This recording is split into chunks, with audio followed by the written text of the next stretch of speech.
Hello, happy summer. This is side one. I am going to argue for proponents of eating meat.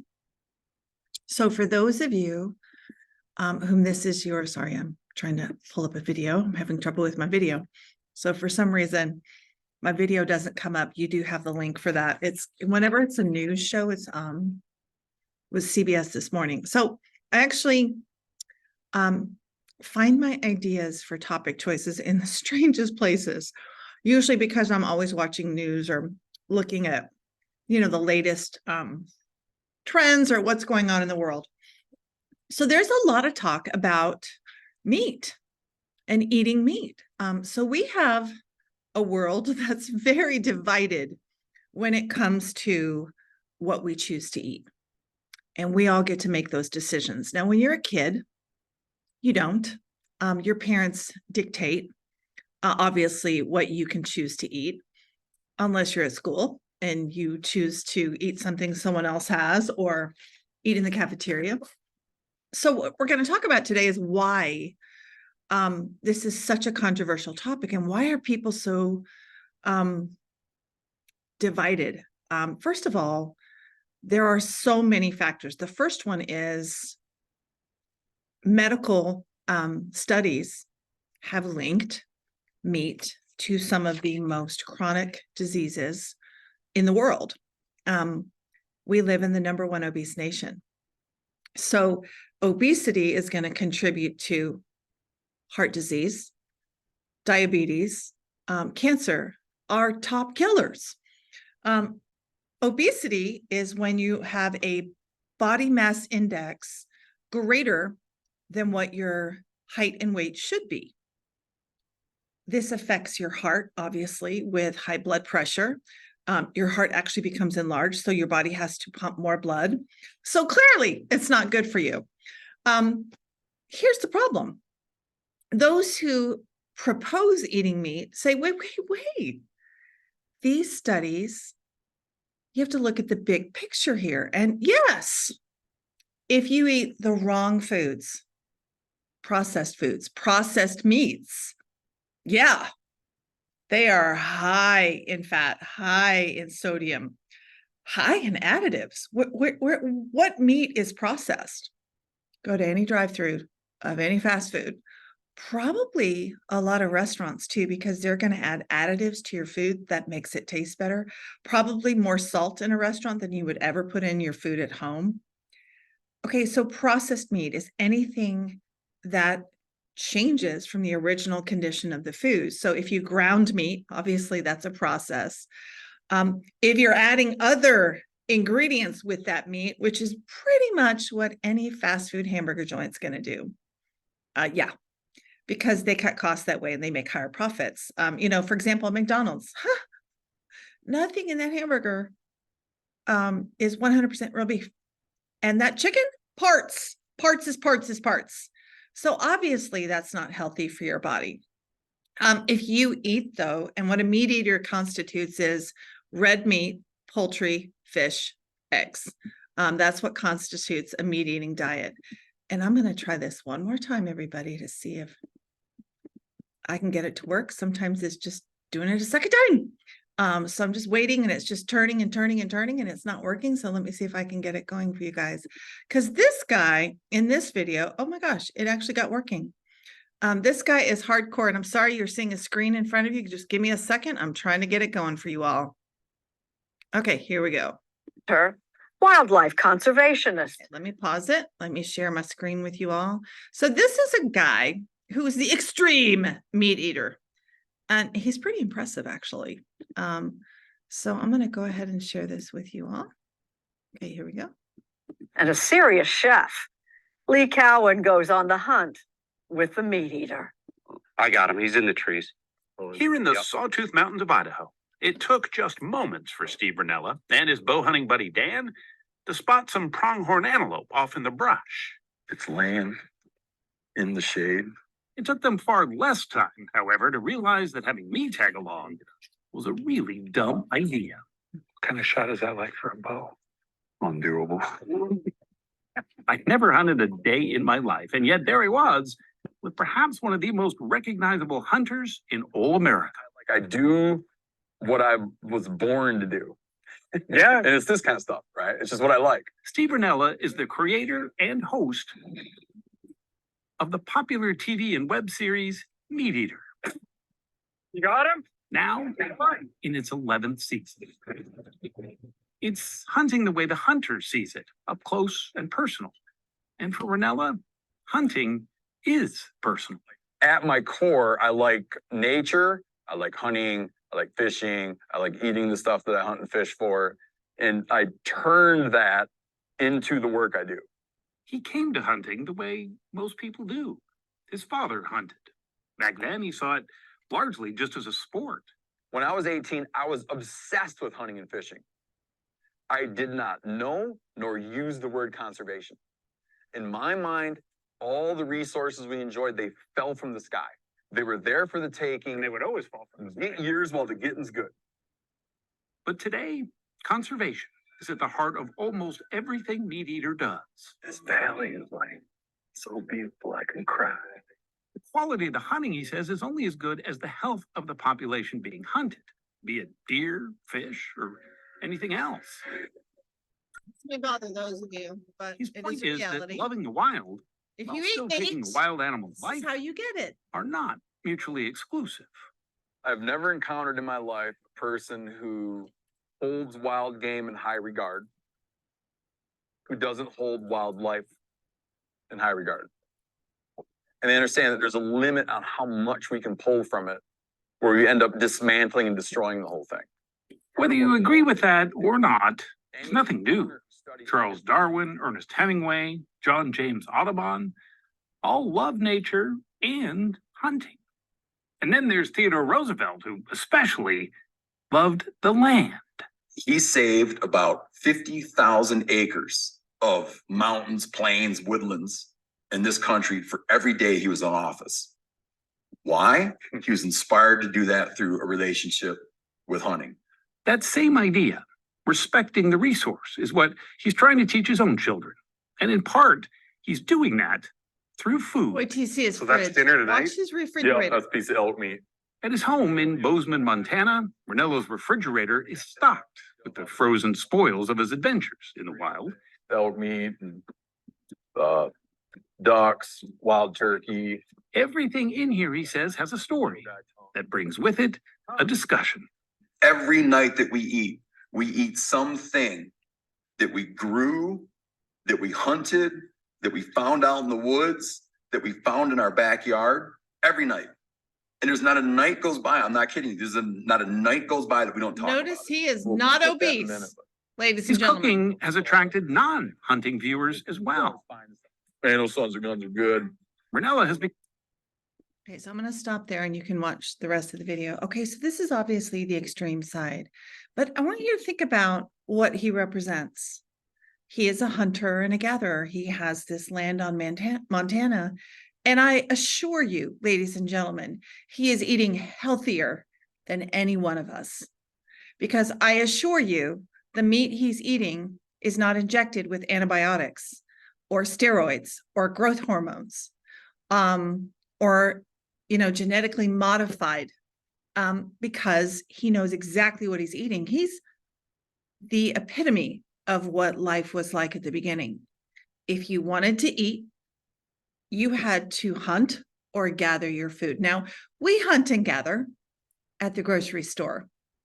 We hunt and gather what someone else has provided for us, which may or may not have gone through a process. So when we talk about eating meat per se, obviously he said there's an environmental factor here. What he was talking about is, and I'm going to be graphic here, when we farm animals, it is the most unsanitary conditions, factory farming. We put just herds of animals together where they defecate, which is poop, and urinate all over each other, which spreads diseases. But that poop creates methane gases. There is more CO2 caused from the methane gases of poop from the meat, from the animals that we eat, than all the cars in the world. So one of the reasons people argue against meat eaters is obviously environmental, obviously the health of the food, the meat, the actual meat, what it's injected with, valid. Religious concerns, religious convictions. Jews will never eat anything on the pig. It's not kosher. Hindu, I believe. If you worship a cow and a cow is your god, you're probably not going to eat it. Makes sense, right? So here's the thing. We get to choose what we eat. So my job today is to argue for the benefits of eating meat. So first off, I found this wonderful article that's connected the benefits of eating meat for health and beyond. And it's from drkiltz.com. And Dr. Kiltz is actually a fertility specialist. What's fascinating about him is he says every single thing, any problem we have, infertility, all other diseases we suffer are caused by the foods we eat and the frequency at which we consume them. Modern high-quality studies find no correlation or weak correlation between eating meat and negative health outcomes when you look at unprocessed meat. So if you're eating what obviously Steve Rinella is eating, if you're eating healthy meat, obviously you saw him on a boat, he's fish, your poultry, and you know exactly where it came from. He looked pretty healthy, ladies and gentlemen. According to this article, the author Liam McCullough, master's degree in existential anthropology from Harvard Divinity School, meat in general is the most nutrient, and I'm on this page, dense food group, rich in complex proteins, healthy fats, and bioavailable micronutrients. And here's the kicker. We can only get them from animal products. So we're going to talk about that. Bioavailable nutrients. What does that mean? Micronutrients. Bioavailable means what our bodies can absorb. So when we think about processed foods, when it goes through a process, let me give you an example, dog food. Dog food starts as real food. I'm not kidding. It gets processed, broken down into kind of a paste. That paste becomes a powder. That powder becomes a pellet. By the time the dog eats that dog food, most of the nutrients are stripped out. That's processing. And veterinarians say dogs today don't live as long because of the foods and the stripping of the nutrients. Okay, so when we eat meat in its true form without any kind of processing, this is when all of these medical studies need to be read with that information in mind. In a 2020 review, I'm at the bottom of the page, from the Journal of American College of Cardiology, which was, by the way, co-authored by more than a dozen respected individuals from medical schools around the globe, they revealed some enlightening findings, okay? Although intake of processed meat, they said, has been associated with heart disease, intake of unprocessed meat is not, which indicated meat is not as bad for us as previous studies have found, or they didn't tell us the big picture. So let me give you an analogy here to make you understand that. When you watch the news, don't know if you know this, news stations have to secure ratings. To secure ratings, they need viewers to watch. Guess what is associated with news? Well, sensation sells. I don't know if you've noticed, they will put on the most negative, sensational story. And it's kind of biased and it's skewed. We don't get the picture. You know, Donald Trump used to say fake news, you know, and I'm not a Donald Trump fan. I'm not a fan of him at all, but he's not wrong on that one. The news is going to slant what they say. So maybe they're going to focus on just the processed meats, but not tell you that. Just say meat's bad for you. So I think we have to look at when meat replaces unhealthy foods with no nutrients or with added sugars or high in fat, they're an important staple in a person's diet. So this Journal of American College of Cardiology concluded unprocessed meat, whole fat dairy, even dark chocolate, are SAFA rich foods with a complex matrix of nutrients. They are not associated with heart disease. What? Really interesting. Here's what they found about meat. Not just doesn't cause heart disease, it's been known to boost energy, assist with weight loss, works as an antioxidant, enhances and stabilizes moods. So if you have depression, eating meat helps you. It aids in cognitive functioning. That's anytime we think, critical thinking. Stimulates stem cell production, which we need for immune system response. Improves immune function. We just came out of a pandemic. I think we all know how important our immune system is. Helps with the production of human growth hormone and has anti-aging effects. So it's really fascinating. There are a lot of diets out there. For example, the keto diet. When you're in my class, I'll tell you, that's the cancer diet. If you are diagnosed with cancer, they will put you on the keto diet because it helps stop the spread of cancer. Why? Because they're going to eliminate anything that's unhealthy. They're going to eliminate the foods that are really, really bad for you. So I don't know if you know this, sugar or any food that breaks down into sugar. So, okay, bad news, everybody. That's anything in your pantry. Anything that has gluten or flour, which is your bread and your crackers and your snacks, that will break down into sugars. Anything sugary, obviously, cookies, is going to break down into more sugars. So your body, when it has cancer loves sugar. The cancer spreads. Eating sugary foods is like putting lighter fluid on a fire.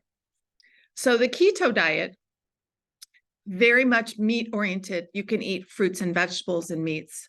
The Mediterranean diet, very similar, less fat with the Mediterranean diet, very, very lean meats. So there's a new one, the carnivore diet, just like it sounds. So two researchers from Harvard, Dr. Belinda Lenners and Dr. David Ludwig, looked at the meat eating diet. And by the way, can't do it, y'all. And I eat meat, but no way. So they convinced 2,029 subjects to do this fad diet for 6 months. And in this diet, you could eat 4 foods or four categories: meat, red meat, poultry, fish, and eggs. Ladies and gentlemen, nothing else. No fruits, no vegetables, meat. So obviously, there was a lot of expectations that this was going to go really badly. Here's the astonishing results. Very few people experienced an adverse reaction. Instead, if you look at this page on your sheet, you'll notice these grades, 93, 93, 98, 97, 96. I'm pretty sure if that was on your report card, you wouldn't be too mad about it. Look at what happened. 93% of people resolved their obesity or excess weight issues. 93% improved their blood pressure, hypertension. 98% improved conditions related to diabetes. 97% improved gastrointestinal symptoms. 96% improved psychiatric symptoms. Okay, so there's a theory here. Yes, the meat's not so bad for you. The other theory here is if they only ate meat, maybe it's what they took out. So when they ate only meat, they took out sugar, processed grains, plant toxins, and vegetable oils, all of which contribute to chronic inflammation, heart disease, cancer, diabetes, and other diseases and disorders. So guess what? Eating meat has actually been linked to boosting fertility, energy production. You will not see a bodybuilder or an Olympic or elite athlete who does not eat meat. You cannot function at that level of athleticism without it. Weight loss, anti-aging, antioxidant, gene expression, mood enhancement, and stability. It protects cognitive ability. That's your thinking, critical thinking. Stimulated cell production, immune function, increases production of human growth hormone. Okay, so the last thing we're going to do here, and by the way, pretty much just did body one on your outline. It says one of the strongest arguments in support of meat eating dietary regimen expounds on the underreported health benefits associated with adding meat to one's daily diet. So number one was Dr. Klitz. What basically the first article reported. Number two was the 2020 review of the Journal of American College of Cardiology, which basically refuted everything saying eating meat causes heart disease. Well, it's the type of meat. If you're going to McDonald's every day, you're going to Wendy's, you're eating processed foods in general, yeah, you're going to have a heart attack or diabetes or other chronic health conditions and probably obesity. But you saw Steve Rinella, huge meat eater. He didn't look obese to me. He looked really healthy to me, everybody. Why? And here goes body 2, which really is going to start at the bottom of page 2 and go to 3. Here's the kicker. If someone removes meat from their diet, and this is anyone, vegetarian, vegan, or anything combination of, they have been shown to have nutritional deficiencies. And long-term, they can develop ailments associated with strictly vegetarian diets. Why? Because there are vitamins and nutrients only found in meat. Okay, so let's go through these. Stearic acid, I'm on the bottom of that page 2. Associated with improved body fat, mitochondrial function, and weight loss. Found in meat. Number 2, DHA, docosahexaenoic acid, critical for brain function, makes up 20% of the fat in our brains, allows for neural connectivity, protects our nerves. The only animal source foods that provide DHA are found in beef, pork, and lamb brains. Won't find it in vegetarian food.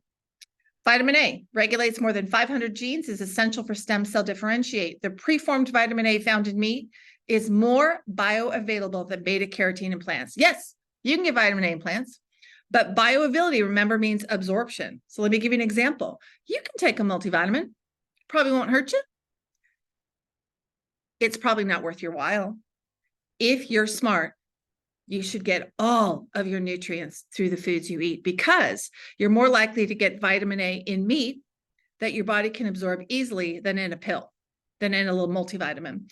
B vitamins, this is the big one, everybody. This is the one you really need to concentrate on. They are found mostly in meat. They convert fuel to energy. Remember, I told you athletes. They help create red blood cells that carry oxygen to our brains. I know athletes that have cheated. That they've, there are athletes that take steroids. Well, there are athletes that will try to replace their blood with healthy blood because that will boost their performance. They boost cognition, stabilize mood. B12 is almost exclusively in meat and other animal products. B12 can result in a deficiency, dementia, Alzheimer's, and depression. So vegetarians have been associated with depression, not because they're not eating poorly. I'm sure their plant-based foods are healthy. But what's happening when they eliminate meat is their body is not getting a form of B12 that their body can absorb, that bioavailability. I can go down to vitamin K2, regulates calcium in our bones and our brains, helps prevent heart disease. Heme iron, only found in red meat. Iron is big. If you're anemic, guess what anemia is associated with? Every cancer. Your body has to be able to form red blood cells, metabolize. It's for immune function and cognitive ability. Without enough iron, you will get anemia. Anemia will kill you. Mostly found in meat. Zinc. 400% more bioavailable than zinc found in grains. Don't know if you know this. Zinc is an antioxidant and has been proven to help with COVID symptoms. Yeah, it's a supplement that they recommend taking. It supports the immune system, enabling the body to synthesize proteins and DNA. Fascinating. Okay, so I'm going to go to your outline. I already did body 1, body 2. First, removing meat completely can often result in potential deficiencies, and strict vegetarians have been know they have to plan carefully, take supplements when they eat an all plant-based diet. So I think a lot of people, especially if you grow up with parents that, said, we're going to have a vegetarian diet. We're going to eat plants and we're going to eat plant-based foods. Well, do they know the nutrients that they're eating? Maybe, maybe not. When it comes to a vegetarian diet, a person can consume appropriate portions of carbs, dietary fiber, vitamin C, magnesium, polyunsaturated fatty acids, carotenoids, but they are often too low when it involves protein, saturated fatty acids, zinc, iron, and calcium. When it comes to the B vitamins, B6 and B12 and iron, these nutrients can only be found in meat sources. So vegetarians often have inadequate supplies. So let me break it down here just a little bit. And I'm going to go to the physical ailments in number 3. There's also been shown to be a link between plant-based diets and mental deficits. Okay, and I don't mean just depression. We're going to talk about that here in a second, just thinking. In the Journal of Affective Disorders, here's what they found. Vegetarians were more susceptible to depression than meat eaters, probably because, again, a deficiency in their diet, inadequate vitamin B12, 50% deficiency in vegans, 7% deficiency in vegetarians. A B12 deficiency can impact mental health and affect mood. Iron deficiency can be attributed to the development of depression. A 2015 Epic Oxford paper found the overall rate of deaths from cancer were not significantly different between vegetarians, vegans, and regular meat eaters. Vegetarians had lower rates of death resulting from pancreatic and lymphatic cancer, but not from lung, breast, colorectal, or ovarian cancer. So these findings indicate a plant-based diet is not as healthy or wonderful as it seems, and it's not the standard. So you have to look at, ladies and gentlemen, the big picture here. So here's what we proved today. A meat-based diet provides all the necessary nutrients and vitamins for the human body. However, a plant-based diet can still enjoy healthy, balanced meals as long as someone who chooses a vegetarian diet is aware of the nutrient deficiencies and finds a way to supplement their bodies with them. So everything you need is on the outline. If you want to watch Steve Rinella, again, it's fascinating. One Healthy Guy. Really, most of what I roll in here is pages 1 through 5. And have a great day. And this concludes the Proponents of Meat Eating. All right.